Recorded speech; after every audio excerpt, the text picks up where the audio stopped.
Welcome back to WB Community Access Television. Today we have the first playoff game for the West Bridgewater Wildcats between them and the South Hadley Tigers for the MIAA D7 state tournament. West Bridgewater comes in with the number 3 seed, while South Hadley is the number 14 seed, coming all the way from Western Mass, about a 2-hour drive. This is going to be a tough matchup. This is a team that went, granted, in Western Mass where the competition is notoriously weaker, but 7-1. They've got a lot of physical players, a lot of athletes on this team. But Aiden, talk to me about the West Bridgewater side of things heading into this game. Yeah, well, as we noted, pretty much all season they're a very run-heavy team. That's the identity of their offense. They want to run the ball, and they want to run it in so many different ways with Ty, with James, with CJ Packer. But their passing game has also evolved as the season, has gone on. They started the season off only throwing a handful of times per game. Wasn't their most effective source of offense, but then they got Luke back. James has got more comfortable dropping back in the pocket, and we've seen this passing attack produce some big-time plays down the field. It's opened up some things for the offense, and then defensively, they've gotten much better as well. The tackling has really improved. They're a very low penalized team. I don't know the stats, but I'd assume they're one of the lowest in this entire tournament in penalties. A very clean team, disciplined, and the coverage has been pretty good as well. So a lot of things to be excited about. That's why they're the 3 seed. Absolutely. Looking at the South Hadley side of things, they've got a couple of really strong players. Owen Dawson, really great runner. Had a game where he had 4 touchdowns in 1 half. He's going to be a player to watch out for. Marty Laufrey, physical receiver, 6'1". He's got a lot of size to him, a lot of speed. He's going to be someone to watch on the outside. And then Brady Courier, their tight end, Worcester Polytech Institute commit, has a lot of size and athleticism. This is a team that can compete. Like we said, the Western Mass competition is not great, but this is a team with a lot of athleticism, a lot of size, and it's going to give West Bridgewater some troubles on the offensive side. But like you said, if West Bridgewater can stick to their identity and control the game from the jump, this should be their game to win. Well, what's a little tough, as you kind of alluded to earlier, we don't really know. There's no measuring sticks because these 2 teams played different conferences against different teams. In weeks prior, when you're playing teams in your conference, you have all these measuring stick games. It's like, okay, well, we beat this team by 20. They only beat this team by 7. Maybe there's at least some indication there. Of course, every night is different, every matchup's different. But with this side, we have no idea. I know West Bridgewater is a much higher seed, but who knows what could happen, honestly. The strength of schedule is just different, and I'm really excited to see this matchup. I think we're going to learn a lot about these 2 teams and how they match up early in this game in the first quarter, and that'll be indicative of maybe how the night goes. South Hadley is going to receive the ball to start the first half, and we are going to get ready for the national anthem. Stand by.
Ladies and gentlemen, playoff football is underway in West Bridgewater.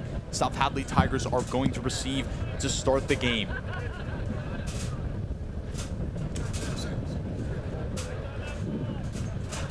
again, West Bridgewater loves to start this way. They love to defer to the second half. They love, letting the opponent get on offense first so that West Bridgewater can slow the game down, take the lead, and then get the ball right in the second half. That's kind of been their strategy all season.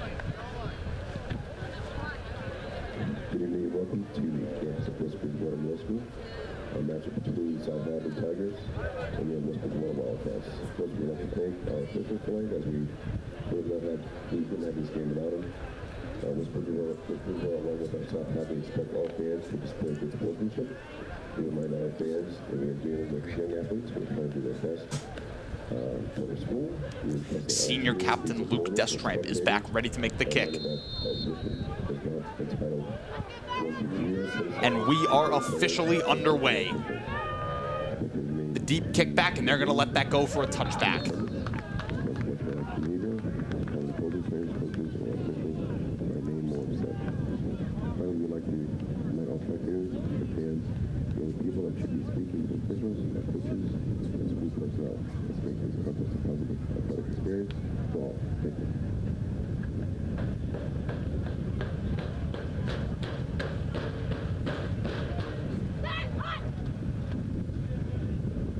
South Hadley is going to start with the football on the 25-yard line. Let's see. I think that they run a lot of the wing tee offense. We've seen a lot of that from some of these opponents earlier in the season. It's going to be a lot of running the football. Looks like they're starting out it. It's going to be a handoff to number 4. That's going to be Owen Dawson, senior captain. That's about what you're going to expect a lot. I've heard, again, they run a lot of that wing tee. They run a lot of misdirection. Not the same rushing style as West Bridgewater, but it is. Again, it's a lot of that wing tee, out of shotgun, misdirection, getting multiple guys involved in the run game. So I'm anticipating a lot of running in the football tonight. Again, we don't know. We haven't seen these teams match up. No measuring stick games between the two sides, but both these teams want to run the football a lot. Underset of the QB takes a snap. Handoff to number 12, Noah Marion. He's not going to get far. Wrapped up, and we're looking at it 3rd and 4. Yeah, you'll take this. Get a team in 3rd and 4. That's okay. It's 6 yards on the first 2 downs. Could be better, but it's completely fine. You got to be happy with that defensive stop there. Under center for the Tigers is going to be senior Burke Belsky.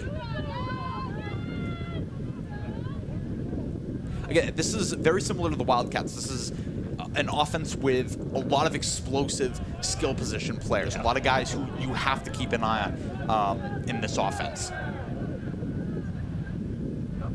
Belsky takes the snap. Another handoff to Owen Dawson. Stuffed him. Good stop. Dawson stuffed again. No. He looks like he got more for a couple more yards. That did not look like 4 yards at all. It looked like 2, maybe. Looks like he was able to carry it on for a couple more yards, and that's going to be a Tiger first down. Shot to my reputation. I called myself the Hawkeye last time because I was getting all the calls right up here. But we'll bounce back. Did look like that looks so short. That looks so short. Yeah.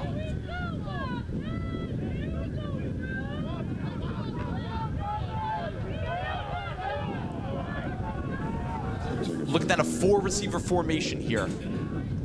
Dawson under center. He's going to look for the QB sneak. He's going to get some yards. He's looking at the 40-yard line and still in their own territory. I like that design where you've got a quarterback that can run. You space it out. You got a 3-by-1 set.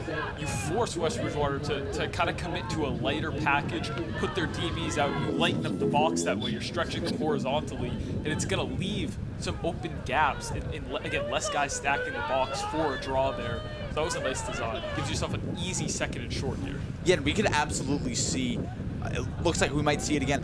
We're definitely going to see a lot of Wildcats tonight. Owen Dawson looks to be someone that they're giving the ball to a lot.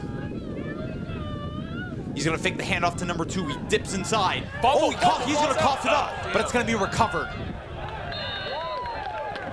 Recovered number 34. And that Marty Loffrey. Might have gotten South Hadley some extra yards, honestly. Yeah, absolutely. But regardless, a good peanut punch there. Maybe they can force one later in the game at some point. It was a good bounce. It was a fortunate bounce. Yeah, it was looking like the start of a great run. He cut back inside. Looked like he was going to get a first down and more. And I mean, thankfully, Loffrey was right there for him, but that could have been a disastrous play for the Tigers. So that's what I'm talking about, the versatility of their rushing attack. We're a couple minutes into this game, we've already had 3 guys carry the ball. Belsky under center. He's going to go in. He's going to go to an outside jet sweep to number 2. Good tackle. That's going to be junior Julius Hemmeth. I will say, like, I know South Hadley's moving down the field here, but it hasn't been easy. You forced the fumble there. I thought that was a great tackle on the perimeter as well on that play. So I think West Bridgewater is sending at least a little bit of a message. Like, this is going to be a physical game. We're ready. Again, the Tigers are moving down the field, but I like the poise so far from the WB defense.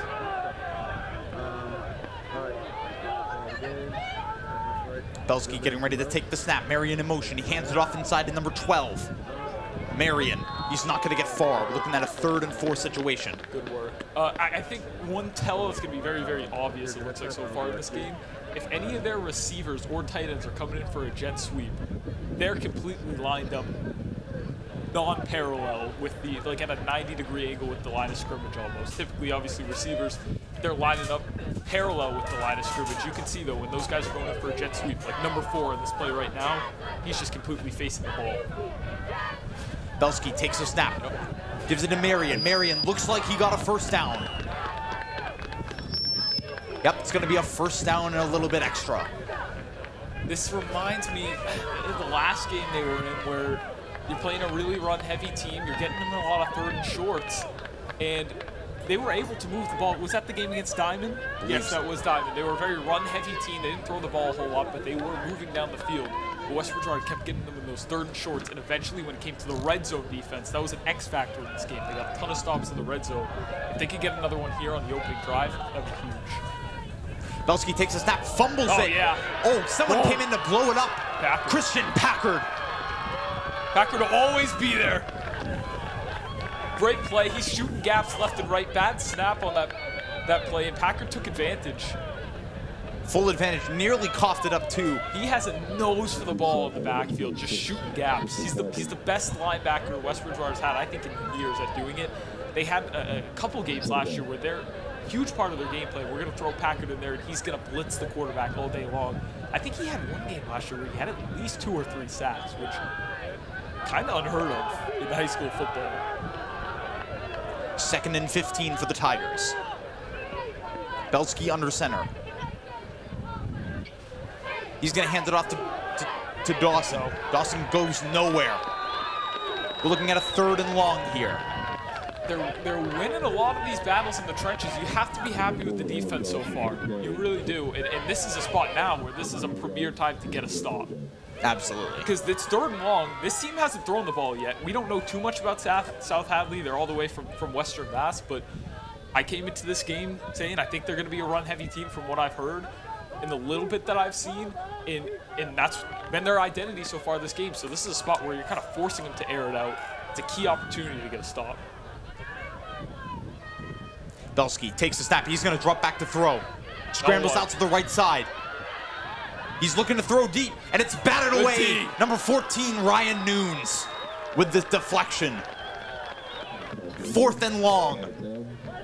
I mean, if I'm South Hadley, though, I wonder if your passing attack really isn't that great, maybe I would have run it there, because this is kind of 4-down territory. Even, I mean, it looks like they might punt, but if you gave yourself a little bit more of a 3rd manageable, or they might go for it, but it makes sense that they're going to go for it. You're inside the 40.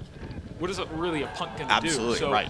I wonder, just with their identity, maybe you give yourself a more 4th and manageable if you run the ball there on 3rd down. They're going to give it a shot. They're going to throw a screen pass to number 2. He throws it back to Marion, No way. but that's going to go absolutely nowhere. Yeah. Turnover on downs, Wildcat football. Their passing game was not too inspiring there on that drive. And again, who knows, because I said that about Diamond, and then they had like a 70-yard touchdown on the opening drive. I don't want to jinx the Wildcats, but again, I think in that 3rd and long situation, if your passing attack really is that limited, I'd probably run the ball there, stick with my identity. If you're going to go for it on 4th down anyway, just give yourself a better look at it and an option to actually run the football again. But really good defensive stand by the Wildcats. Harris and company step on offense. Harris takes a snap, outside pitch to Holmes. Holmes cuts back inside. He's gonna get just shy of the 40-yard line. That's Ty fine, Holmes. Fine drive starter. Nothing great, nothing spectacular. You saw South Hadley was kind of all over that run to the outside. They made it a priority to get to the edge, contain that edge, and force Holmes back inside, which Holmes, for a little guy, he can still break tackles, and he moves so well in those tight quarters, but the number one thing, you want to make sure he doesn't get to the edge because he can burn any team with the speed. Harris takes a snap, another handoff to Holmes. Holmes trying to get inside. He's going to be wrapped up, but it looks like it's going to be a first down. Ty Holmes coming off a huge week against Diamond. 4 touchdowns, was one of the Boston Herald Player of the Week. I mean, he's been incredible all season long. This is not a shock to either of us. Ty Holmes has been absolutely sensational. No, yeah, he was the offensive player of the game in that game against Diamond. I think I said it at the end of the broadcast, but like James had probably his quietest night of the season, but it was all Ty. I mean, it was a phenomenal game. Destram handoff inside to Packard. Packard's going to get a large gain. First down and more. They're going to push him forward, but he's not going to get much farther. Past the 40-yard line into Tiger territory. Beautiful start. I mean, 3 like solid runs. That's the best of the bunch so far. Packard, for those maybe who haven't watched too many games, he is like the 3rd head in this 3-headed backfield. It's going to be a ton of Ty. You're going to have a lot of James, the quarterback, as well running it, but Packard gets a few handoffs a game up the middle, and he usually makes the most of it. Harris screen pass to Destram. Destram.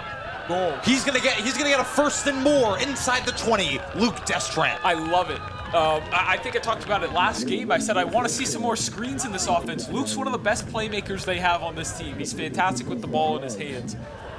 And these DBs often are playing so off of him because he's a downfield playmaker, and these teams are running a lot of off-zone coverage. Great beater to that is those quick passes to the perimeter. Luke's gonna be open, and then you're getting the hands and the ball in the hands of one of your best playmakers. It's a recipe for success. Harris takes a snap, fakes the handoff to Packard, gives it to Holmes. Holmes taking on a defender to get a couple yards. That's gonna be number 55, Ethan Haber with the tackle. I want to see him go back to that screen. Maybe not this drive, but at some point again. I love that they started doing that last week, and it continues to be implemented in the offense. I think those quick hitters are so underutilized, given the coverages a lot of these defense play, and the amount of receiving playmakers on some of these teams that are just underutilized. Get them the ball on those screens. Harris under center. He's going to drop back, rolling out to the right side. He's looking for Destram deep. Tries to get to the outside. That might... I think he got the pass off. He did get the pass off. They're going to mark. Let's see what they mark it. No, they're going to say he did not get it off. We're looking at a 3rd and 13 situation He here. sure tried. Yeah, he definitely tried, but he was wrapped up quick. Yeah, so this is a spot where you got to probably throw the football. I mean, but again, it's kind of the same thing as South Hadley, where if the run game's your strong suit, this is 4-down territory. Your run game can get 13 yards and 2 downs. So, absolutely.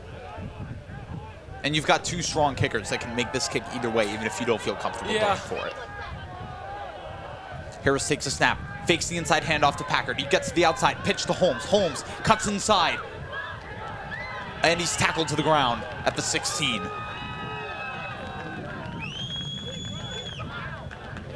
Yeah, another 4th and really long situation. It'll be interesting to see what they do here. I think James waited just a little too long in that pitch. He's been really good with like the read options and when to kind of pull, when to keep, when to toss, those types of things. Against Diamond, though, last week, I thought he had a few reps where he kept the ball where he shouldn't have. On that play, I think he just held on to it for a little too long. I hope they can get back to like that early season stuff where those reads are just really crisp and the timing on them was really crisp, because Ty maybe would have had a little more real estate to work with if he got that pitch off a bit sooner. Harris in the shotgun. Gives it to Salter. Salter's going to look to throw to Destram deep. Can he get the feet down? He got it. Touchdown, Wildcats. Wow. Sam Salter throws the pass to Luke Destram, and the Wildcats are going to take a 6-0 lead. You know, I'm mad. I forgot to make a prediction before this game. I was told we might see a Sam Salter passing touchdown tonight, and I wish I made that prediction. You know, I got a little inside tip from my guys in the receiving room, but to see it actually come to fruition, man, that's exciting. Sam, for most of the season, he gets a jet sweep on one of the first or second drive. I'm sure South Hadley saw that on film. It was expecting him to take off with it to the boundary. Instead, he ends up throwing it. Who would have expected that? And Luke, the wide receiver one, #1 weapon all year, comes out with a great catch in the back of the end zone. The extra point is good, and the Wildcats are going to take a 7-0 lead off the touchdown from senior captain Luke Destramp. Yeah, I mean, like you said, Luke, ever since he stepped foot on the field, has been instrumental for the Wildcats. He has completely changed the trajectory of the offense and the trajectory of the team. That's how impactful he's been for the Wildcats. Oh, absolutely. Like just, again, these screen passes they've started to get him involved with. He can make plays with the ball in his hands. He has the size. He has the athleticism. He's a very smart player as well. Completely kind of revolutionary for this passing attack. Their production has been night and day with him on and off the field. So, yeah, it's huge. And he kicks. Yeah, I was just gonna say, now back to make the kick is who else but Luke Destramp. It's gonna be a squib that's gonna go back pretty deep. Oh, what a kick! Oh, they might just let this. Oh my God! Oh yeah, that's gonna be a touchback, but almost had a chance. Wow, that was nearly the best kickoff I've seen all year. The Tigers are gonna take over at the 25. Imagine that, you pin him inside the 2. Oh, that would have been Kickoff, incredible. that's unheard of. Yeah, but Sam, you know, like you said, they've been running that jet sweep for him all season, so the defense is probably thinking, all right, we've seen this before on the tape, just a regular jet sweep, and they were just able to catch him so off guard. Credit to Sam, too. That was a pretty great throw, right, it was right in the hands. It was a great throw, and again, I just regret not making that prediction because I knew that was coming. But no, it was great. Belsky under center. He's going to get a handoff to #4, Owen Dawson. He's going to be marked just in front of the 25-yard line. Excuse me, they started at the 20, and now they will be at the 25-yard line. We're looking at a 2nd and 5 here.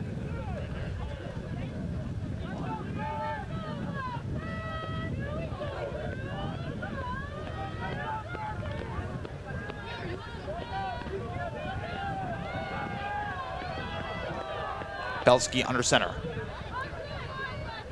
Dawson in motion. He's gonna hand it off to #2. He's got some space. He's trying to get to the outside. Terrific tackle by Holmes. He had some daylight, but couldn't get there.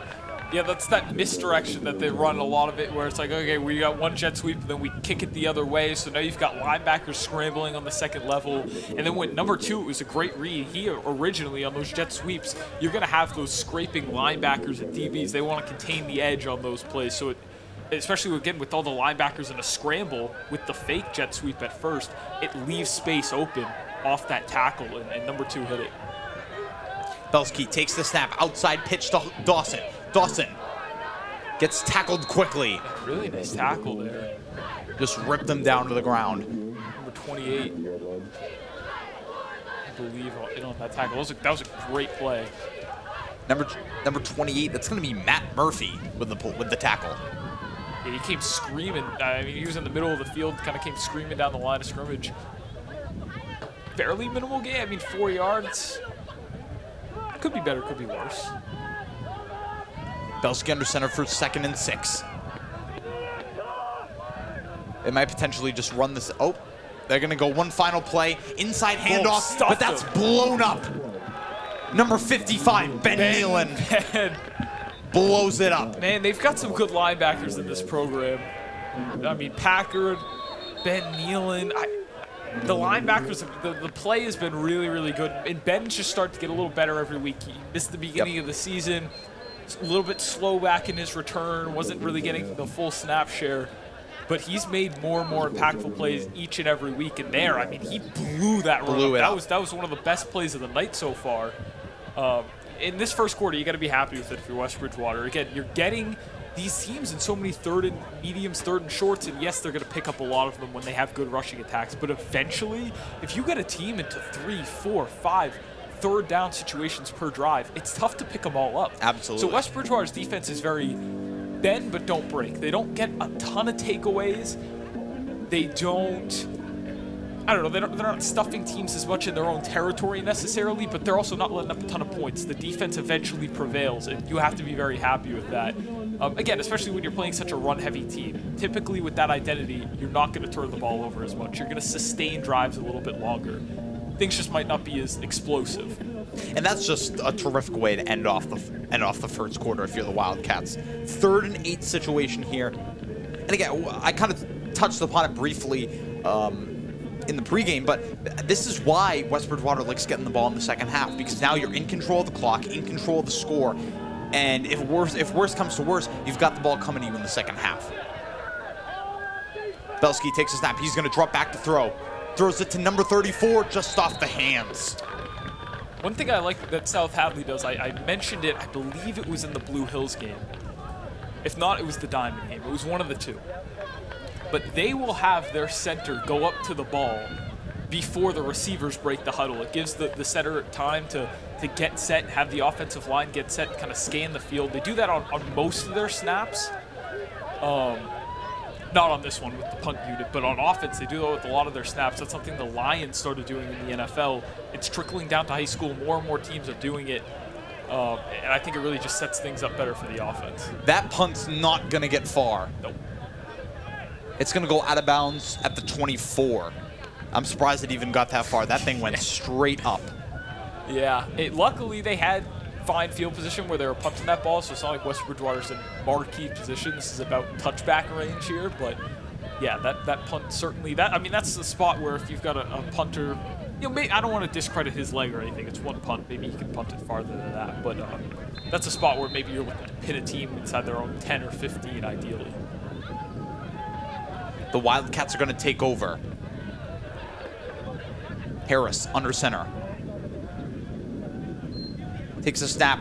He's getting out to the left side. Cuts back inside. There you go, James. He's getting to the outside. He's got a first down and more, and goes out of bounds just shy of the 40-yard line. James needed that. He did. I talked about how last game was kind of his quietest night of the season. It wasn't a bad thing because Ty was getting going. We saw Diamond. They really clamped up into the box, and Ty burned them on the edge. So it was yin and yang. You pay one off, and one pays off on the other side. But James needed that big run, I think, there. He's one of the best players on this offense, and I certainly want his yards to keep going up because he's such a dynamic playmaker. Two receiver formation. Harris rolls out to the right side, drops back to throw, catches Packard underneath, just off the hands. 2nd and 10 for the Wildcats.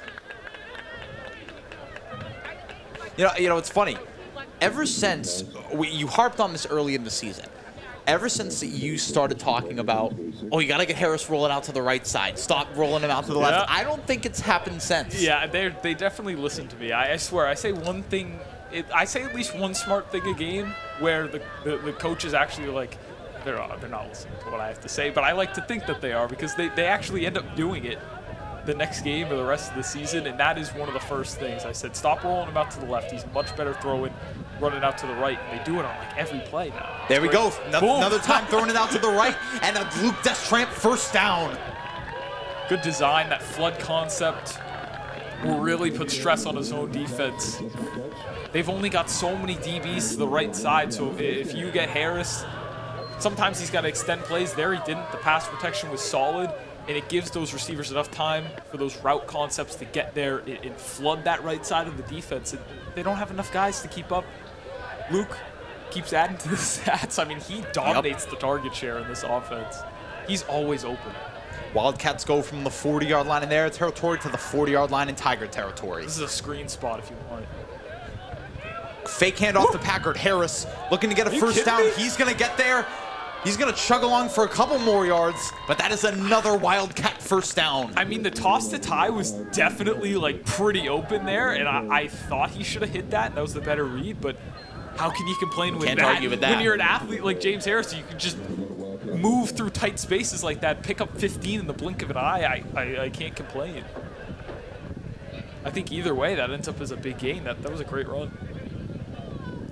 West Bridgewater still controlling the clock. 10 minutes and 14 seconds left here in the second quarter.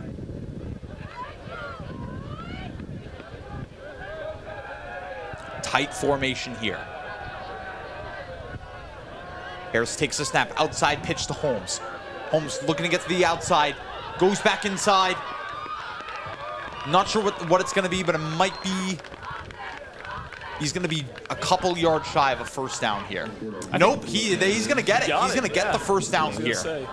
But this really just shows how dynamic Ty is, because the #1 threat, as I talked about, is him getting to the boundary with his speed. But even for a smaller running back, he can navigate with his shiftiness. He can navigate those in-between the tackles, up the middle runs pretty well. And moves so well in those tight spaces. And he has good contact balance. Maybe not elite, maybe not Packard-esque if you want those runs up the middle, but it's still very, very impressive. He's a really well-rounded back, especially for his size. Fake outside pitch to Holmes. Harris is looking deep. He tries to tuck and he tries to run. Oh my God! He's gonna get to the outside. Just shy of a first down. That's crazy. Tremendous. He was able to make something out of that. I thought 64 had him for a sack for sure. I don't know how that wasn't a sack. Or a throwaway, or like the fact that you're in second and short right now is a near miracle. That's credit to James and his athleticism. Yeah, he was looking deep for Destramp and Salter, couldn't get anything and didn't even see 64 coming right up to his face, and he just took that for 7 yards.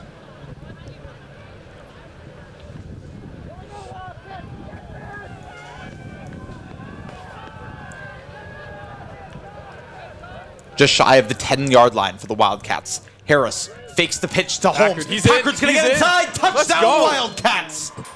Oh, yeah. Christian Packard. Oh, yeah. That's where you want Packard running the ball. It's those in the red zone, in third and short, any down and short situations, really. Anytime you just need a couple yards up the middle, or a defense starts to soften up in the middle to defend all the speed you have on the edges, that's when you hit him with Christian Packard. He's the hammer of this run offense. He's really good up the middle. He navigates those A's and B gaps really well. He's got all the power in the world. Great blocking, great run. 14-0 lead. 13-0 lead. The PAT is no good. They've been automatic on those all season. I didn't even watch. I just assumed it went through the uprights. I'm like 1 for 3 tonight. It's all right. A little bit off, but it's all right. That's why you're here, correct? Yeah, that's why I'm here. But yeah, those fake pitch plays work tremendously. I mean, they sold that incredibly, and then Packard just walked right in, basically. Shrugged off a couple of defenders, went all the way to the end zone.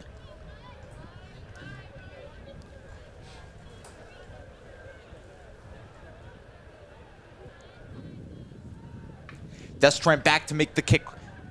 West Bridgewater Wildcats 13, South Hadley Tigers 0, 8:28 left here in the second quarter. We've got Griffin Soderbaum and Chase Blaze back for the kick, but it's going to be a squib, and it's going to be inside the 35-yard line. I think you just topped that one a little too much. Didn't really get the distance you want. Again, the squibs aren't really meant to be touchbacks necessarily. They're meant to kind of just cause a little bit of chaos and skim their way on to the 25, inside the 25. I think Luke just topped that one just a little bit.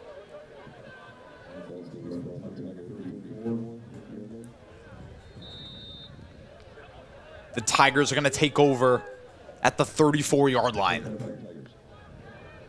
Like you said, they've been getting in a lot of these third down situations, and just early in the first drive they were able to get it going, but ever since they've just been continue to get stuff. Let's see what they can do here. Dawson takes a snap. He's going to try to get out to the right side. He does. He's going to get a first down and more, and tackled out of bounds. I know it's early in the game. This is such a key drive for South Hadley. Yep. I've said this so many times, and I feel confident saying it because I've said this in a lot of second quarters when West Bridgewater's up by 2 scores. And, I say, man, this is a key drive. If they don't score here, it's going to be very tough to pull off the comeback. And I feel like a lot of people are looking at me like, dude, it's been a quarter and a half. But when you get to these teams that struggle to throw the football and their identity is running it, that becomes very hard to do if you're trailing by 3 scores at halftime and you're not going to start with the ball. It forces you to throw the football. That's not your efficient source of offense. So it's key for Hadley to stay in this game here. Dawson hands off the jet sweep to junior Julius Hemmons. They're going to be just shy of the first down here. I will say, though, it looks like they might score on this drive. This is a really good start. They're kind of hitting these runs up to the perimeter. Credit to West Bridgewater that I think they've kind of covered things up very well up the middle. I think they've let up 2 big runs up the middle so far, and that was kind of because South Hadley was kind of putting stress on the edge, and it causes a bit of a scramble. But when you have these straight-up runs up the middle, West Bridgewater's winning the trenches so far. Dawson trying to find some space. He does. He's going to get a first down and a little bit more. Tackled at the 30, not sure whether they're going to 38-yard line. Yeah, credit to Owen Dawson because he's already, we've seen him play a couple of different roles for this Tigers team. He's operated a lot, kind of, I want to say it's the Wildcat formation, but quite frankly, he's done just as many reps as QB as their actual starting QB, Belsky, so far. He's been really tremendous and just clearly a versatile weapon in this offense. Yeah, they're a very, very diverse rushing attack. Dawson takes a snap, fakes it to Hebbins. He tries to get a couple more yards before he's wrapped up by Christian Packard. I will say, like, everything they do is out of shotgun, though. There's Yep. really nothing under center. Like, West Bridgewater is a very shotgun-heavy rushing offense, too, but they do run a little bit more under center. The Tigers are pretty much strictly shotgun, wing tee. That's how we're rolling. They did have one, again, the 3-by-1 formation earlier where they had the quarterback sneak off of it. I think they should go back to that again, but we'll see. Again, in that same formation with Dawson under center. He's going to give it to Hebbins again for the jet sweep. He's going to be short of the first down. It's like 1950s football. 3rd and 2. We've seen this offense a couple times. Very popular. I believe Blue Hills was a couple teams. Yeah, I believe Blue Hills was the second team that we, the first team that we saw it with. A lot of the same concept. Obviously, it's the same offense, but it's funny to see weeks later kind of the same exact thing. Yeah. Just a lot of the same, shotgun snaps, a lot of motion under center, the jet sweeps.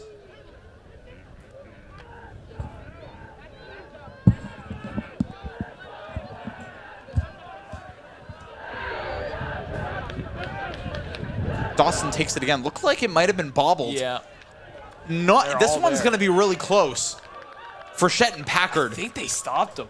It's going to be real close. Frechette and Packard were all over it, but yep, that's going to be a 4th down here. Fourth down and very short. The Tigers should be able to pick that up, but that's about the 2nd or 3rd bad snap, at least the 2nd I've seen tonight. In both of them, it throws everything off. Now the quarterback's timing's off. The O-line's in a bit of a scramble. Center finds himself in a bit of a panic because typically when you get a bad snap, you're also getting out of your stance pretty poorly. And we've seen West Bridgewater's D tackles and linebackers completely take advantage of that, shoot gaps, and they're stuffing all those runs off the bad snaps. Dawson dropping back to pass. Oh, yep, he's going to get the first down and a couple extra yards. Tigers are quietly they've eaten up a lot of clock, but they are about an inch shy of the red zone right now. Yeah, but this is the thing. When you play these run-heavy teams like West Bridgewater and South Hadley, it limits possessions in a game. So each of these offensive possessions are extremely important. If one team gets a takeaway, that's extremely important. It flips the script of a game. Possessions are so finite when both teams are killing time with this run-heavy approach. It just puts extra stress on each and every play, each and every drive. Dawson going to give a jet sweep to number 12. I think that's going to be a first down. That's going to be Noah Marion, senior captain for the Tigers. These runs to the boundary, that's their success. They've struggled throwing the ball mightily. They've had a couple good runs up the middle, but they've also been stuffed a fair amount. It's kind of 50-50. And typically when they end up in those 2nd and longs, 3rd and longs, it's because they got stuffed on a run up the middle. So those runs to the boundary, I think they got to keep hitting them. If you're the Tigers, that's been easily kind of their most successful concept, most successful look so far in this first half. They're going to actually be just shy of the first down. 2nd and very short here. Hebbins in motion. Dawson, handoff to number 34. He's going to power through for a couple of yards, but it's going to be a first down regardless. Tigers should be in no rush here. It's 3 minutes, 40 seconds left on the clock. You want to hear, like, again, you want to score, obviously, but if you kill a minute here, you don't, no rush. Like, let's let the play clock settle. You want to leave West Bridgewater with as little time as possible in this half, because the last thing you want is for them to score again. If South Hadley walks into halftime with this game 13-7, you're happy. Dawson takes a snap again. He's going to fake it to Lawfrey. He's going to try to get to the outside. He does, but he's... Looks like he's going to go out of bounds at around the 7-yard line. I believe we're looking at 2nd and goal here.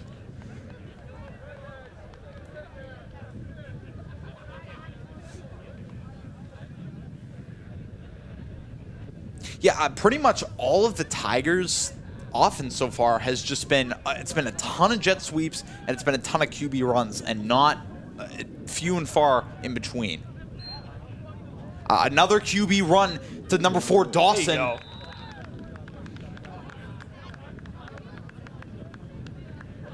Not sure where the marker is going to be, but again, another really, really tight situation. I think it's 3rd and, kind of hard to see from our angle here, but I believe it's going to be 3rd and 5 here. I think it's 3rd and goal. Yeah, 3rd and goal, excuse me, at the 5. From the 5, sure. Looks about right.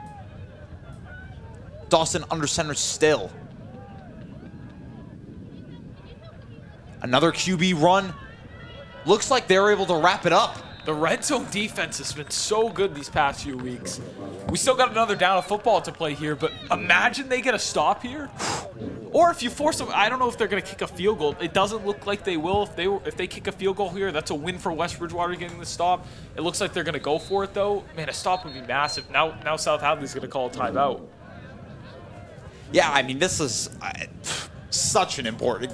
Can't stress how important this play is here. Oh, it's huge. Because honestly, with this much time, if they get a stop, let's say 5 seconds come off the clock, we're working at 2 minutes and 7 seconds, that's enough time for the Wildcats to get down the field. They can do it. Well, more importantly, it's just you stop them. And now it's still a 2-score game. West Bridgewater would have to go all the way down the field in 2 minutes, which is definitely possible, but they're going to be so far backed up into their own zone. It's going to be a little tough. If they score, great. If they don't, totally fine. You go into the half 13-0. You're going to start with the ball. That's a win. Yeah, absolutely. Just get the stop. Either way. I'm not too worried about scoring the points. Obviously, again, it would be great if you do, but the stop is the big thing here to end the half. And just, it would be such a momentum shift for them. Yeah. I mean, the crowd's going to get fired up. The sideline's going to get fired up. Nothing, nothing really fires up this Wildcats team quite like a red zone stop. The red zone stops are great. Great. They love them. Oh, I love them. Yeah, I love them too. Did you hear me last week? Oh, yeah. Yeah. Was it last week? 2 weeks ago. 2 weeks ago. Oh, yeah. That's definitely a stop and recovered by the Wildcats. Ball went flying, deflected in a million different places, and the Wildcats take over. 2 minutes, 7 seconds left. This red zone defense is special. Totally special. That's big. Now all you want, just don't. No safety. Nothing crazy. Run the ball here. Get out of your own zone. If you score, great. If you don't, totally fine. They've got their timeouts too, so there's a very good chance the Wildcats come down and put points on the board. You seem very confident. I'm pretty confident in this team. From everything I've seen so far, with all the momentum on their side, all they got to do is manage the clock. Don't use the timeouts yet, though. You got to get out of your own zone first. Absolutely. Outside pitch to Holmes. Holmes trying to cut back in, and he's going to be tackled at around the 15-yard line. Yeah, I'm fine with this. You don't have to call a timeout just yet. Maybe hustle up a little bit to the line of scrimmage. You want to try something, but I want another play. I want to get out of my own 20 before I really start to run a 2-minute drill and try to put points up on the board here. Absolutely, 100%. We'll see how this play goes, and then we can consider some timeouts. Two receiver formation. Harris takes the snap. Fakes the inside handoff to Packer. Ooh, he's going to get swallowed up by number 72. And that's why you hold on to those timeouts. That's going to be Jaciel Ramos. Apologies if I pronounced that incorrectly, but read it like a book. I think it was supposed to be for Packard, and then it just... Yeah, there was a bit of a blunder on the handoff, and I think Harris had to kind of audible that one. But now, a minute left. You're inside your own 20. Are you going to score here? Who knows? Like an explosive play, you definitely want to run something here and see it. If Ty can get a big run play, but most likely going into the half 13-0. Does look like my prediction's going to be off, but I'm sure the Wildcats aren't complaining. Holmes tries to get to the outside. He's not going to be able to. They're calling a timeout. They're calling a timeout here. Yeah, so that the Tigers are going to get the ball back here. You just hope for a good punt. Oh, yeah, absolutely. The special teams can put this thing away with a good punt, I think. South Hadley will have one timeout, about 40 seconds left. Hopefully, they're starting within, in their own territory. If you get a good punt here. The big thing for the Tigers here on this punt is just ball security. I mean, we've seen it all game long. They've had a couple fumbles. And even like the one where it went all the way back to the touch, they let it go all the way back to the touchback.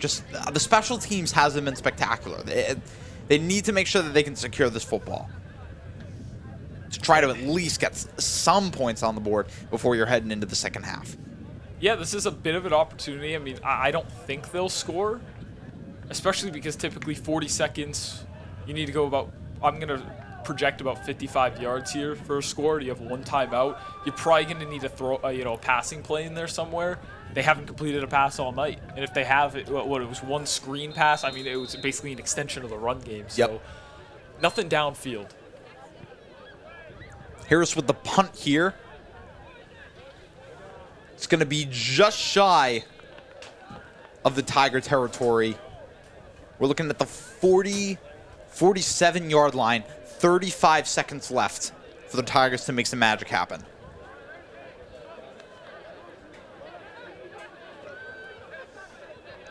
Just with the way that their passing attack has been all game, I doubt that this is going to be a chance for them to put some points on the board, but you got to try something. Well, I'd say if you're West Bridgewater, I want a softer coverage on the back end, just in case they do throw the ball. You just don't want to let up that big play. If they run the ball, so be it. They have one timeout, 35 seconds to go, basically 50 yards. Let them run it.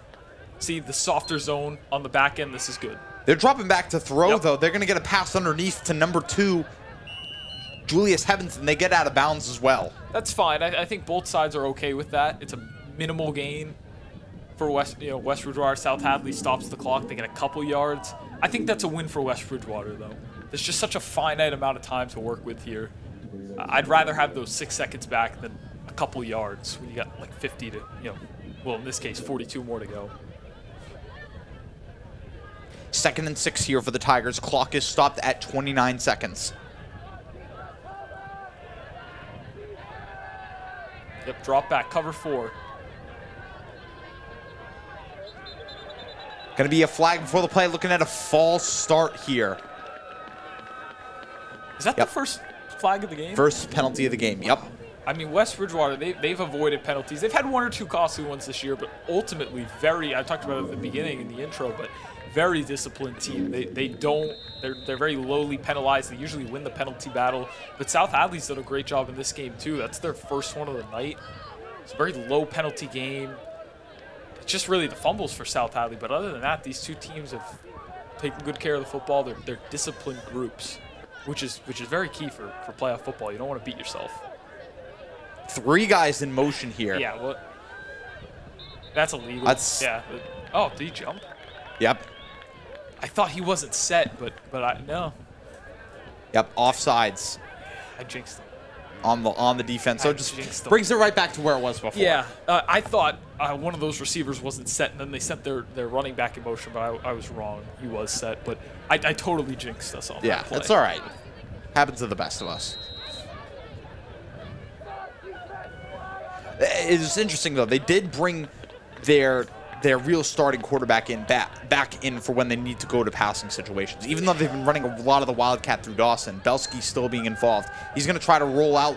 Oh, he's going to run into his own guy. Tons of pressure from the Wildcats. Beautiful. And he's going to throw it out of bounds. That's great. The pass rush got home. Yep. I mean, they didn't get home, but they pressured it, and that totally disrupts everything. If you get a team that struggles to throw the ball on a pure drop back, now all of a sudden they got to throw it on the run. Forget it. They're hardly ever going to complete a pass. So that was the pass rush. I know they didn't get a sack there, but the pressure killed that play. Oh, absolutely. I mean, the pressure started, he was trying to navigate the pocket, ran into number 12, and then was forced to retreat. Just tremendous pressure from the Wildcats there.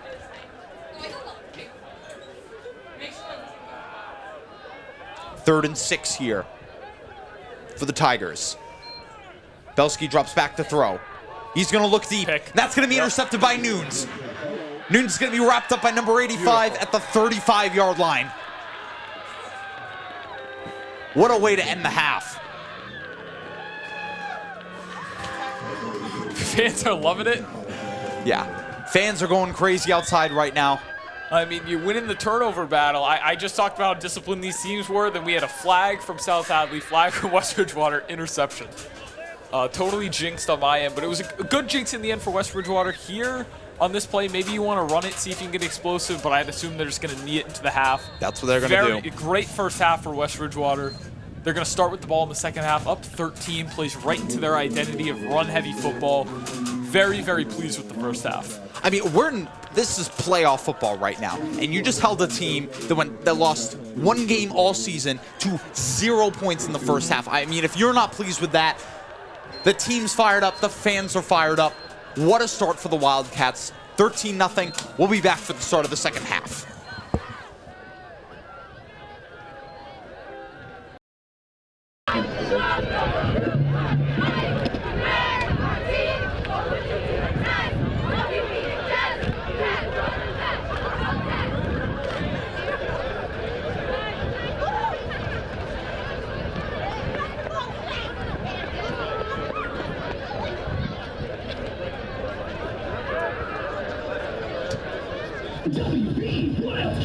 You probably think that you are better now. You only say that 'cause I'm not around. You know I never meant to let you down. Would've gave you anything, would've gave you everything.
All right, we've got about 2 minutes and 15 seconds left until the second half is underway.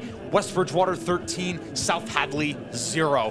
Again, we talked about it before we left, but just an ideal start for the Wildcats. No matter the setting, no matter the team, holding a football team in the state playoffs to 0 points in a half is incredible, no matter what seed you are, whether you're the number 1 seed or the number 16 seed. Well, yeah, it's the bend but don't break defense, especially over these past few weeks where, yeah, they'll let teams like the Tigers have had some drives where they get a little bit of momentum, but West Bridgewater doesn't allow too many explosives. They force teams into a lot of third and medium, third and short situations. Yep. And if you force an offense into 4 of those in a drive, which they've been doing a lot this season, they're not going to convert all 4 of those. That's why you see the red zone defense has been huge. It's been awesome. They had a big-time stop on 4th and goal where they forced the fumble late in the half that would have been the Tigers scored. Would have made it a 1-scored game, but they held them there. Again, last week against Diamond, I believe their red zone defense was 3 for 5. They held diamond to 40%, which is a sub 50% touchdown conversion rate in the red zone, basically unheard of in high school football. So the red zone defense has been great, and offensively, they're running the ball very effectively. And the passing attack has got going a little bit too. We saw Sam Salter throw a touchdown. Yep. They've had a couple, Luke hitting him on a screen, hitting him on the boundary. He's got open a couple times as well. So West Bridgewater is in complete control of this game. You're up by 13. You're going to start the second half with the ball. South Hadley's identity, they want to run the football, run the football, run the football. If you get up 20-0 on them midway through the third quarter, they're going to be forced out of their identity. They got to get scores faster. They're going to be forced to throw the football. And I don't think they're built to come back in this game. 100%. And West Bridgewater just has so many counters to whatever South Hadley's going to be ready to throw at them. Like the Tigers, they need to throw the ball better than they did. That first half was awful. Yep. They can't throw the ball. And if you're down by 2 to 3 scores with less than a half of football to play, you have to throw the football at some point. You can't just keep running it. And I don't think South Hadley has the vicinities to actually pull it off.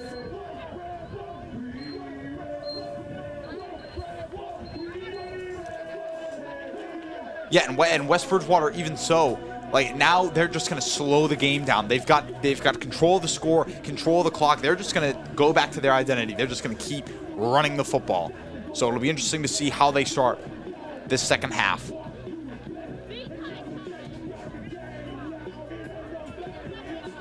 Another thing too, for South Hadley, the ball security just has to be better. It's inexcusable. It has to be better. Yeah, those 2 fumbles are killer. And I mean, the first fumble, they recovered it, and it was actually a good bounce for them. But that one, you have to convert down there in the red zone. I said there was 8 minutes left.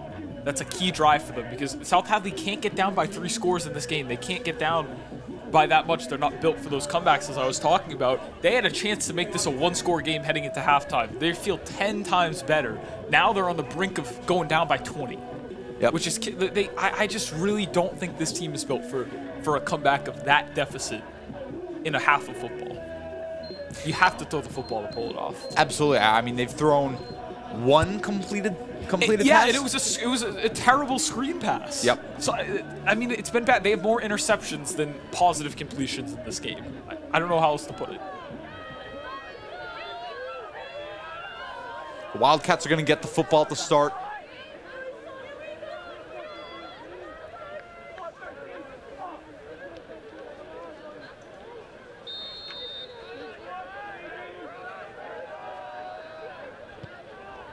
And the second half is officially underway. Holmes picks it up at the 15.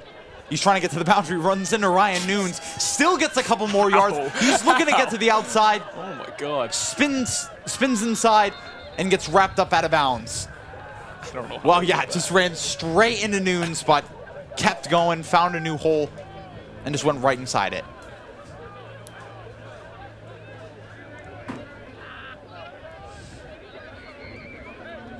The Wildcats are going to start first down at the 29-yard line.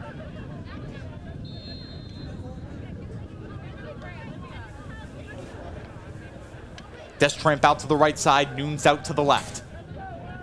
Harris under center. Sweep. Yep. Fakes the jet sweep. Harris Beautiful. explodes up the middle. He's He done. might go all the Boom. way. Easy score. West Bridgewater house call James Harris. Beautiful. First play of the second half goes all the way. Are you kidding me? Wow, what a run. James Harris said, "Don't forget about me. I scored 2." And that was the jet sweep. Gets all those linebackers. It's those misdirections, those fakes. They see Sam. They know that jet sweep's coming. They like to run that once or twice a game, typically to start off the first and second half. And the linebackers totally flowed to the left side with that fake jet sweep. Harris saw an open hole, and he has so much breakaway speed, similar to Ty. If you give him a hole and he gets a... Oh, God. Yeah, they do cough up the PAT, but still 19-0 lead. Yeah, but again, if you give him a hole like that, he's going to hit it, and good luck catching him, because he's one of the fastest quarterbacks in the league. And he's faster than a lot of these defensive players, so good luck catching him. The PAT game, though, 1 for 3, that's a little unfortunate. I don't think it'll be an issue in this game, but I don't want to, again, I don't want to do any more jinxes. I've already done enough of those tonight, so Yeah, you just wish you could convert on those. But other than that, it's been What a a very start. good game. What a start for the Wildcats here. And again, like we're talking about the jet sweep. They've faked 2 jet sweeps to Sam Salter. One of them was a passing touchdown by Sam Salter, and one of them was a 70-yard house call by James Harris. Yeah, it's funny how those like little misdirections. This is why their run game is so explosive, so dangerous. One, Ty and James are 2 of the fastest players in the league, and they're shifty too, and they have contact balance. They're just incredible runners of the football. But also, when you're going out of the shotgun like that, and you're running fake pitches, read options, fake jet sweeps, there are so many different things that the defense has to worry about. So if you misstep one step there, like you did on the jet, to defend the jet sweep, and then James is keeping it up the middle, he's burning you. He's really making you pay. Other teams, they'll do that, and their guy, all right, he can get like 5-6 yards off of it. But these guys, they get just a little bit of open daylight, and it's a massive gain. It's why they're one of the most explosive rushing attacks in this tournament, in this division. Tigers are going to start at the 27-yard line. 11 minutes and 38 seconds left here in the second half. It's going to be an inside handoff to number 34, Marty Loffrey. Yeah, like you said, the running is the identity of this team. Down 3 scores, it's like what? It'll be interesting to see how they react to this. Yeah, well, I think you got to stay with it here. You still have a whole half of football. You don't want to panic and get too far away from your identity, but there will be some point in this game where they have to start throwing it, and I just don't trust them to do it well. Outside pitch to Dawson gets completely blown up. Christian Packard again making plays on the defensive side of the ball. This is just like, and if the defense, I mean, this is their identity, the run game, and they're still scoring 0 points. So, like, are they even going to get 19 points in general, even if they want to keep running the football? I don't know. The defense has played really well, man. And now they're 3rd and long. This is the situations where, yeah, you force them to throw the ball and get out of their identity if you get them in these 3rd and longs, which they've done a couple times tonight. Belsky take the snap. He's going to drop out to the left side. He's looking deep. Oh, tremendous catch by number 85. I thought Luke had a pick there. Brady Courier with a tremendous catch. Yeah, Desramp, he was all over that, but Courier reeled it in. Yeah. I mean, it's a first down. We talked about it in the pregame, but strong physical tight end just committed to Worcester Polytech.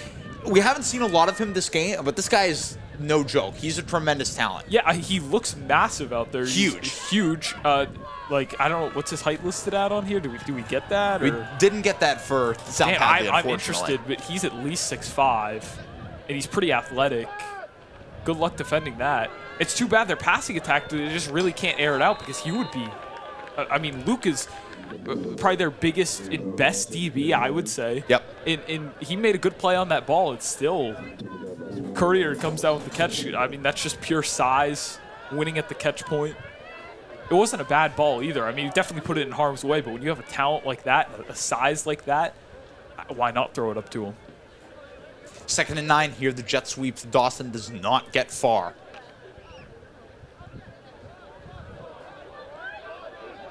Belsky still under center for them. He's going to take the snap. Outside pitch to Dawson. Dawson trying to get to the boundary. And they're going to force him just shy of the first down. Clock still keeps ticking.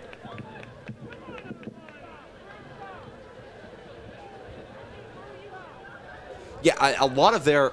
We haven't really seen a lot of Courier just because, again, the passing attack isn't super strong. And Dawson is just completely dominating in terms of touches so far. I mean, he's got to be getting close to 20 carries by now for sure, if not more. Yeah, no, he is definitely one of their most dynamic playmakers. For sure, he's had a couple really nice reads, especially on those runs, those kind of outside runs. Another jet sweeps Dawson. He's looking to cut back inside. He's got some space. Nope. Just kidding. Nate Frechette with a big tackle there. That's still a good run, though, on first down. Now you're 2nd and short. I mean, this is a spot where maybe you entertain play action. I know they haven't thrown it well, but typically they've been running it all night. You're 2nd and short here, so if it's an incomplete pass, you still got 2 more downs to get 2 yards. This is again, they still need to think about maybe getting some explosives through the air. I'd like this as a play action spot for them. They're just going to drop back to throw, but there's pressure quick. 3 guys surrounding, and that pass is going nowhere. I like the idea, though. I agree with throwing the ball there. That's one spot where maybe you can catch them off guard. And, you know, now, again, incomplete pass, fine, but you got 2 more downs to get 2 yards. It's not a problem. Some extra shoving after the play, but there's going to be no call. But Packard, Nealon, and Frechette were all over that from the jump. I can't believe they didn't get a sack there either. The pass rush has been good. No sacks, but the pressure is disrupting so many of these dropbacks. Belsky takes a snap. It's going to be a handoff to number 12. He's going to get the first down and a couple extra yards off it. That's going to be senior captain Noah Marion.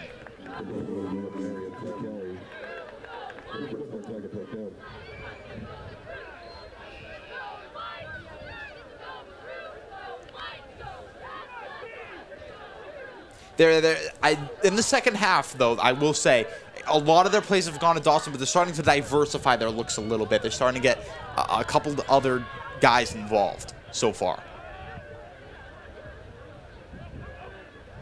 Belsky takes a snap, tight formation, but another handoff to Dawson.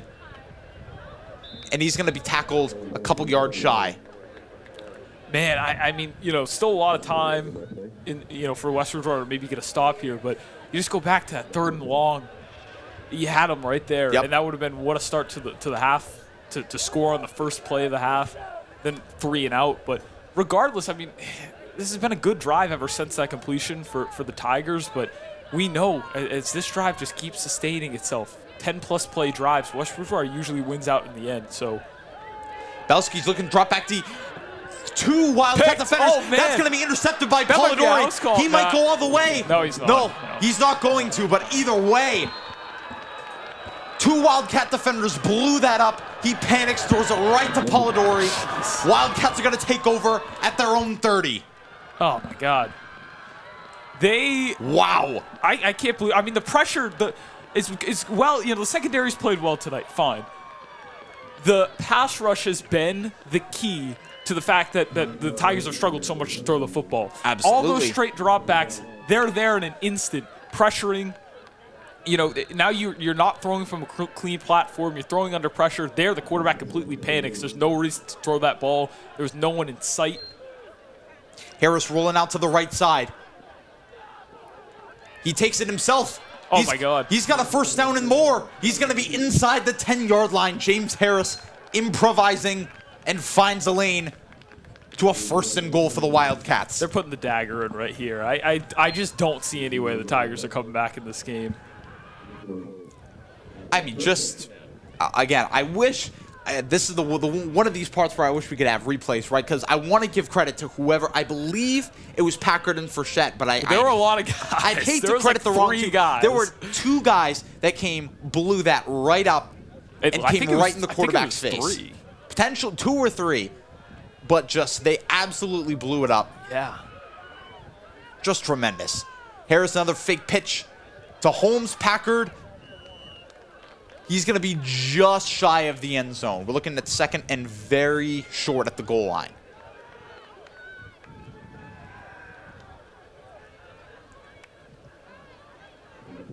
Yeah, at this point, we're looking at about 5.5 minutes left. No time to rush. Wildcats are going to take their time trying to punch this in. They're looking at the 2-yard line. This is Packard territory right here. Abs. I was just thinking the exact same thing. Let him punch it in the second one for the work he's done on defense. But Harris is just going to keep it himself. It's going to be really close. No, that's a score. Yep, they're saying it's in. Touchdown, Wildcats. They haven't run too many of those sneaks this year. Yeah, no, not at all. But all right, let's make it PAT because another score for James Harris. Like, I mean, this is what I'm talking. Now you're down by almost 4 scores. Made a couple PATs, but what? Now you're going to be down 25-26, a quarter and a half left. Like, I don't want to say it's over, but if South Hadley can't throw the ball, We're approaching that territory. I mean, not even throw the ball. They haven't scored yet. Yep. So, like, are they going to make this comeback? I would bet not. But it looks like they're going to go for 2. Harris is going to drop back. He's rolling out to the he's right got him. side. Yep. And broken up There just was a before. window. Yeah. Sam was open there. There was a window, but those extra points. So they're 1 for 3 on extra points. They missed a 2-point conversion, but they've got such a cushion here that I don't think it's going to matter in the end, fortunately. Clean that up before next week. But I think South Hadley, if they're going to have to drop back and pass here, but these pure dropbacks aren't working. They don't have they don't have the pass protection for it. The pass rush is getting home way too fast. Their quarterback, I think when it comes to making full field reads and throwing the ball to the boundary like that, I don't know if he has the arm strength to do it. What they have to do is start rolling this guy out to the left immediately because he is a lefty quarterback. Yep. I want to throw to the left side. So if he's a lefty, I want to throw to the left side. It's the same thing I say with James. I want him rolling out to the right side. He's a righty. Just get him away from that pressure. Cut the field in half. Make those throws a little more accessible for him to the boundary. That was their one completion. He kind of rolled out a little bit, or their one big completion to Courier. So I think those are the designs that has to kind of be a lot of flood concepts to the left. Get him sprinting out to the left immediately when you do throw. These pure dropbacks, it's not working. Stop doing it. Destram back here for the kickoff.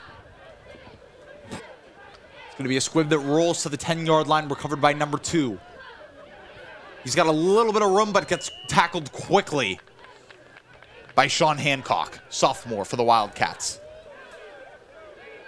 I hate to make this comparison, but it for anybody that watches the NFL, it reminds me of like a young Tua. They would run, he's a lefty quarterback. Pure dropbacks, they didn't have the best offensive line, so pass rushers would kind of get there. And when it came to making full field throws, he didn't have the best arm strength, so they'd get him on like those sprint outs to the left side. Yep. And they'd kind of put defenses in a bind with a lot of those flood concepts to the boundary.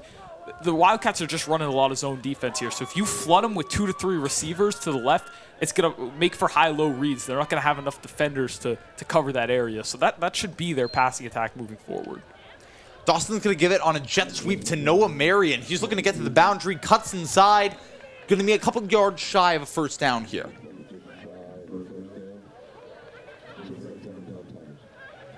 Yeah, and I mean, we didn't really mention it, but James Harris has taken over the second half completely so far.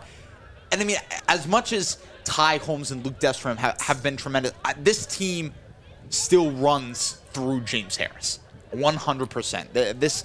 He is their leader. He is their senior captain. This is who their offense runs through, and we're seeing it here in the second half.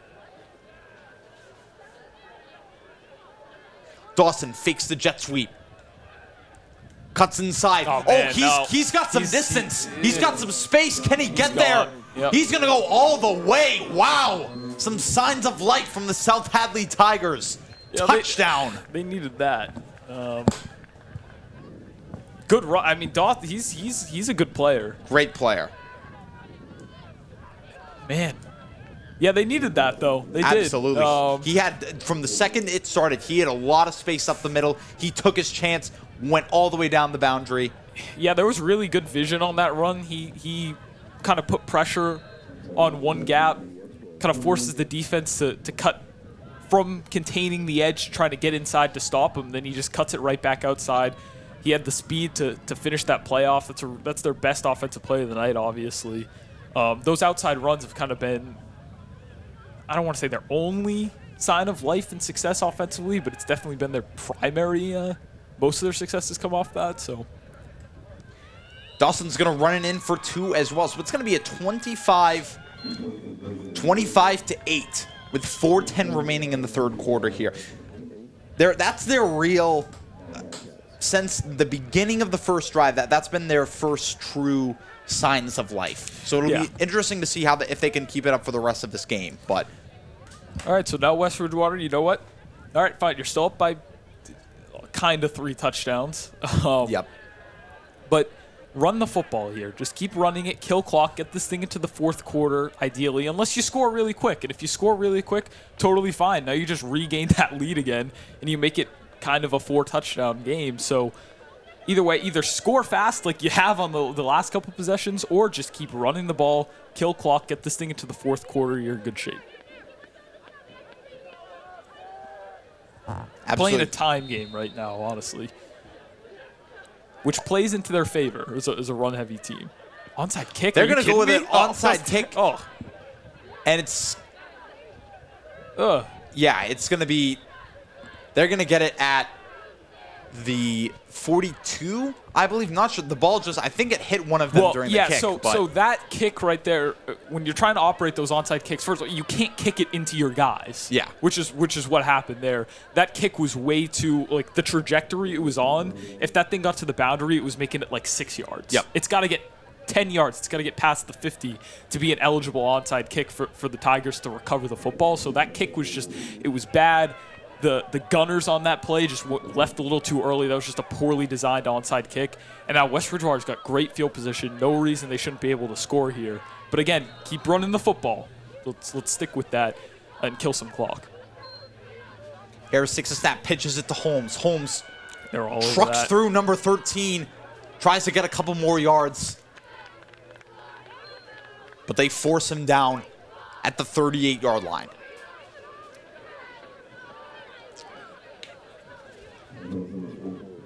Honestly, kind of a pretty quiet Ty Holmes day so far. I mean, granted, their offense has been humming along just fine, but he's been very solid all game long. No big explosive plays, no touchdowns yet, but he's just kind of contributing a couple of yards every single play.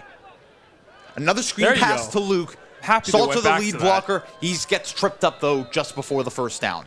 And that's fine. Now what? You got very third and manageable, or what, 3rd and 1? Yeah, Not even 3rd and inches? 3rd and 1 here. Totally fine with that. I said it earlier in the game when they went to it the first time. Go back to that screen. Those DBs are playing so far off the line of scrimmage, and Luke can make plays with the ball in his hands. So I like them going to that screen a couple times per game. Yeah, I think was 2 weeks ago the first time that we really saw it. Yeah. That game against Diamond. Inside There you go, handoff to Packard. Packard. There you Packard's go. got some space. But he gets tackled. That's going to be another first down, though.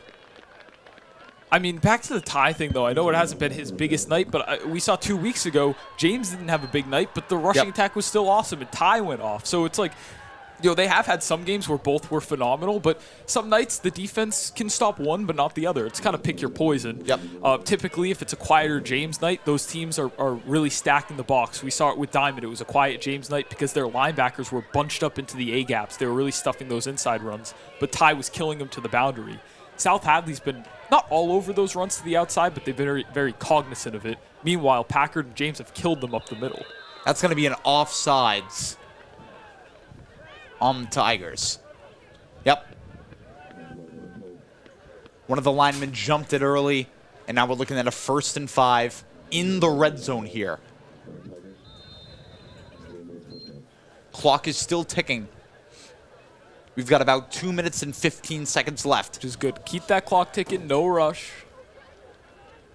Again, inside the red zone now, this is exactly where you want to be. 2 receiver formation. Harris takes a snap, inside handoff to Holmes. 58 takes him down with a hard tackle. That's going to be senior captain Ryan Poirier. Apologies if I with the mispronunciation.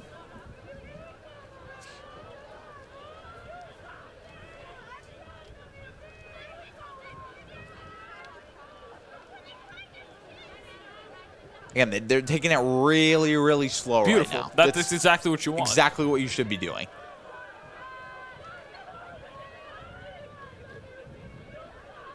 Harris takes it, another fakes the inside handoff to Packard. Fooled me as well. Ty Holmes trying to get to the boundary. He can't quite get there, but he's going to get another Wildcat first down. I'm just happy with the first down there. That pitch was a little bit on Ty's. Yep. He had kind of had to reach back, and that slowed down his momentum a little bit, but totally fine. You pick up the first down. It's not quite 1st and goal, but you are inside, they're easily 15, maybe at the 12, 13-yard line. A minute left. You're probably going to take this thing into the 4th quarter. You're knocking on the doorstep. I think a score here, if the dagger isn't already in, which I think it is, I don't see South Hadley coming back in this game, but a score here would kind of officially put it away, I believe. Harris takes the snap. Inside handoff to Holmes. Holmes bounces forward for a couple extra yards.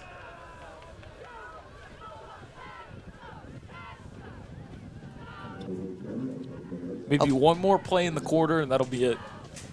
That was the first time we've seen kind of that stutter step motion from Sam. They've done that a couple times, and it usually draws an offsides a couple of times. Yeah, game. I think one time West Bridgewater wasn't set on it, and there was a flag, but they've also drawn 1 or 2 offsides or false starts from the defense as well. They do run that once or twice a game. Fakes the inside handoff to Packard. Harris with the keeper. He's going to dive forward, but he's still going to be shy of a first down. Yep, we're looking at 3rd and 3 here. The clock strikes 0 on quarter number 3. And we are getting ready for quarter number 4 here in West Bridgewater. What could be a huge, huge win for them. Well, it would be, yeah. Playoff win. Of course. Yeah. Say that. I meant more huge in the points column. That's what you. But no, that you let up the big run in the 2-point conversion, but other than that, I mean, it was an electric start to the half with the James run immediately. You forced the interception as well. The pass rush has been awesome tonight. And then they're knocking on the doorstep again. You got to be happy with that quarter, obviously. Of course. But we'll see. Punch one in here, put it away.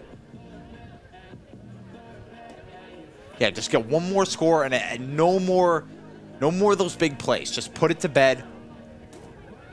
Get the ball back, control the clock, finish off the game, get into victory formation.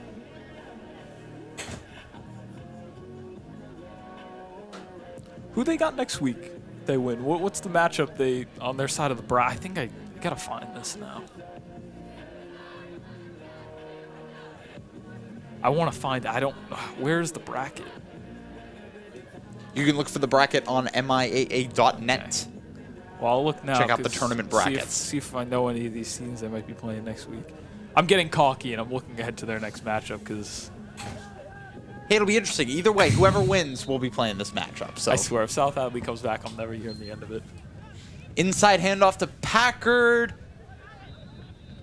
He's going to be just shy of the. They may bring out the chains for this one because this is awfully close. All right, so they're going to play Amesbury or Wacona. Amesbury is the 6th seed, Wacona is the 11th. So West Bridgewater will have another home game next week, which is great for us. You know, in all sports, West Bridgewater has played Wacona. 2 teams that are on completely the other sides of the state. They have played Wacona in multiple different sports way more often than 2 teams that far apart should. Well, they could play Amesbury. Amesbury's at home against Wacona. I'd assume that means they're the favorite if they're the higher seed, but I don't know anything about either of those teams yet, so. We'll find out tomorrow morning which team they'll be playing. Harris takes a snap, QB dive. Is he going to get there? I think they stopped him. Doesn't matter. They get the first down, though. And they should be able to punch it in from here. Yeah. I don't know. Did they? Did they get the first down? Yep. Yep, they did. Okay. Yeah, they got. It was okay, he did pretty easily. It's kind of a tough angle from here. Got the first down, but there's a Tiger down on the field. The Tiger's going to retake the field. And it looks like the ball game's ready to go again. 1st and goal for the Wildcats at the 2-yard line. What do you think they go for here? Harris sneak. Packard I'm going to go back to Packard. Harris sneak. Can he get there? Inspired by He's the Philadelphia in. Eagles, maybe? 3rd touchdown of the half for James Harris. Wow. What?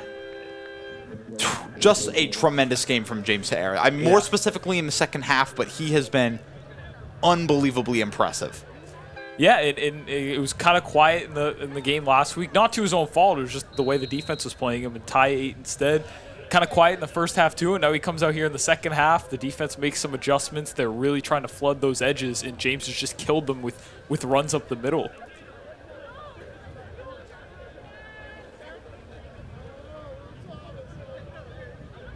Harris fakes it inside to Packard, and he's going to walk in.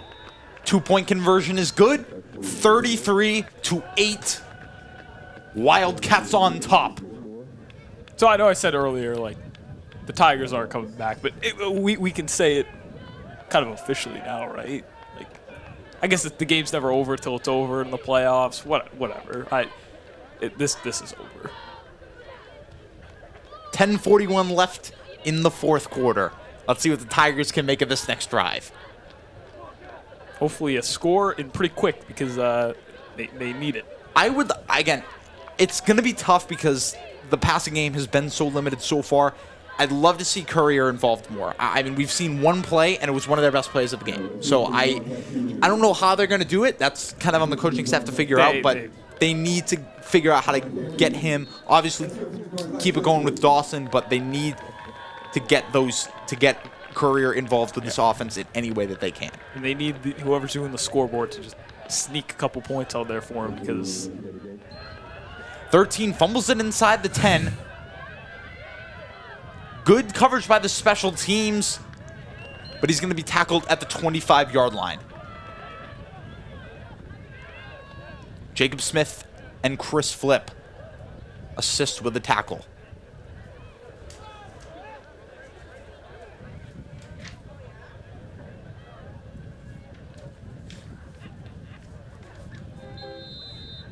You really got to hope that they throw here. I mean, I know it's kind of difficult, but you have to. Who was the team? Was it Diamond? Was Diamond? Yeah, 2 weeks ago, right? Was it Diamond? Diamond was the team they played last week, so it may have been Blue Hills. Was it Diamond or Blue Hills? Maybe the team that they were down by multiple scores and they just kept running the ball with like 5 minutes left. Like, what are you doing? Dawson rolling out to the right side. He's going to throw it deep, and that's going to be intercepted. I mean, number 18. Armani Baptista Pereira, the sophomore, with the interception. That ball was a floater the second it went in the air. Let's get the Amesbury Wacona game on. And Baptiste comes down with it.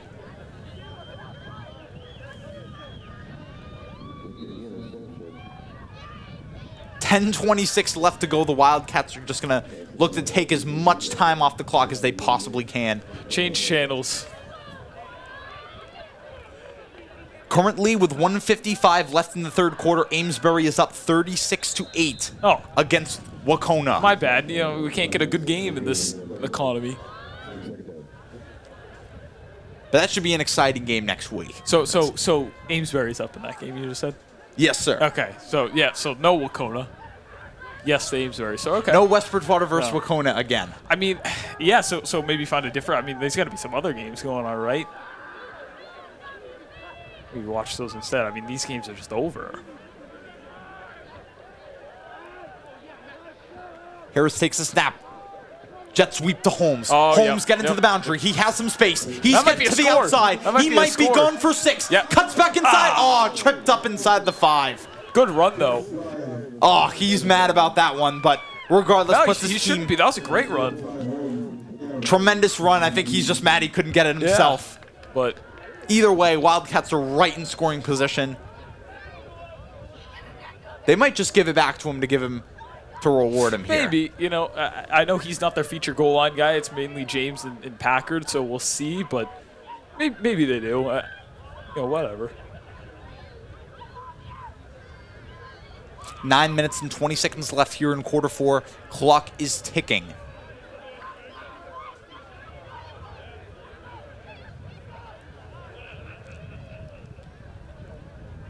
Holmes under center. That's going to be... It's going to be offsides on the South Hadley Tigers. Did they jump? I don't know. Either way, first and goal at like the 2. Inside the 2. Inside the 2 should be no problem. Clock keeps ticking here. Again, you didn't quite get it last time, so I'm going to give you a chance to redeem yourself. Do you think it could be a Harris sneak? Packard fullback dive? I still just want to stick with the Packard prediction, to be honest. I'm just going to keep going to it. They've got 2 receivers out right. Let's see what they do with this. Harris takes a snap. Inside handoff to Packard. He's going to be stuffed, though. Oh, man. No? But I was right No on the play touchdown there. call. You were right on the play call. No score for the Wildcats here. Bummer.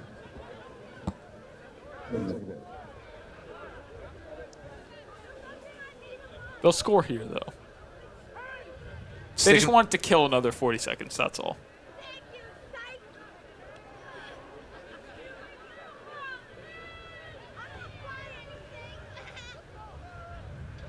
Wildcats have put up a lot of high-scoring games this year, but I think that this is probably the biggest point differential. Don't quote me on it, but it might be getting up there if they can score here. It's close. And it looks like they're going to touchdown Wildcats. James Harris, score number 4 of the half. 4 for Ty against Diamond. Now you got 4 for James. I mean, what are you setting the over-unders for those 2 combined touchdowns at, like, on a weekly basis? It's got to be at least 3.5. Definitely. Pushing 4.5, honestly. I mean, maybe for the rest of the year, as you start to play better competition, that then the line lowers, but those 2 just score an abundance of touchdowns. 39-8 here. Wildcats are going to go for 2. Harris dropping back to throw. He's looking for Luke on the outside. No good. 39-8. We're at the point now where the clock is just running. And when you get to that point where you're up 31, it's 39-8. You have 6 minutes, under 7 minutes left. And the clock's running because the game's over. I know it's a playoff game, but do you just start playing the backups? Like, I would, to be honest. Like, the Tigers aren't coming back. Maybe they end up scoring. It keeps the game a little closer. But who cares? Like, I just want to ensure my starters don't get hurt. You can give some of these young guys that are coming up the pipeline some run, and maybe just keep their feet loose in case there is an injury next week, God forbid, or in future weeks. And those in-game reps can help. So if I'm West Bridgewater, I would I'd play the backups. And I think Luke just signaled he's going to go for like a kickoff here and not a squib. I think. For whatever it doesn't really matter, but I think this one's going up in the air. And I think for South Hadley, just get the seniors on the field. Last game of their career. Not the note you want to end on, but just get them out on the field, give them one last chance to be on the gridiron. Destramp here with the kick. Yep, that's going to be a far shot to number 13. Kick. He's gonna juke out some defenders, but he's not gonna be able to get much farther than that. Tackled at the 26-yard line. Let's get the backups in.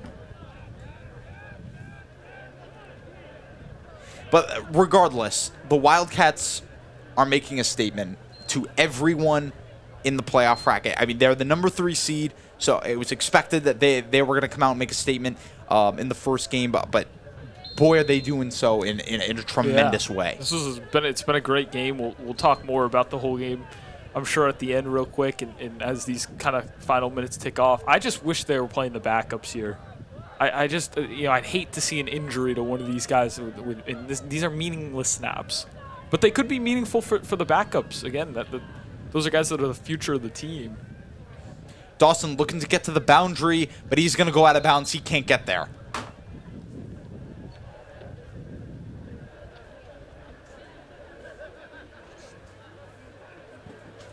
They covered up every gap on that run. They stayed with the flow of the play. There was no cutback lane. Contained the edge. Nowhere to go on that run. And I mean, West Bridgewater, this is a team that is routinely in the playoffs. A couple years ago, they went to the Super Bowl. Yeah, I remember that. I believe they had a high record, and then due to their strength of schedule, weren't able to get to the playoffs despite having a despite beating a team that did make it. And I think that was kind of a wake-up call for Kogler and the team to schedule some tougher competition. And I mean, as we're seeing, it's paying off in a big, big way, because the Wildcats 6-2, and just they're putting on a show for all the fans right now. Yeah, and a lot of their tougher games were earlier in the season when they were missing some guys, and that's kind of where their losses came. They had 2 losses earlier in the year, so it'll be a new group next year. But Kogler's gone through a couple different eras as the head coach with, different kind of seniors and groups. Last year it was like Will DeLuca, Sean Carter. A couple years ago you had Matt Lavoie and Christian Keeling. But in each one, as the head coach, he's been great. The program's been awesome. Nothing but good things to say about him as a head coach. Dawson explodes for at least a 30-yard run. He refuses to quit on this game, but the clock is still ticking. We've got 3.5 minutes left. 39-8, West Bridgewater on top.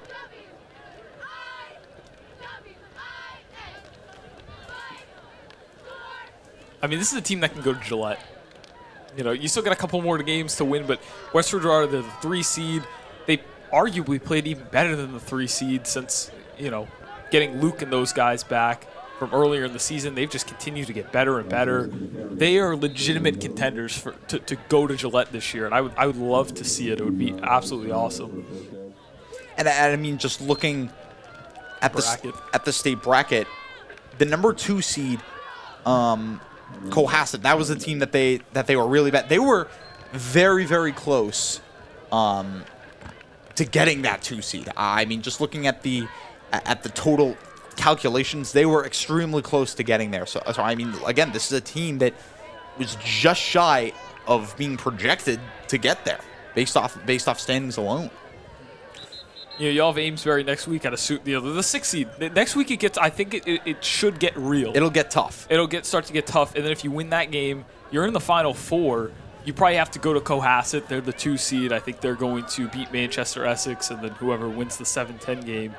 And then in the end, I'd assume you're going to play Uxbridge. They're the number 1 seed. I've heard great things about their team.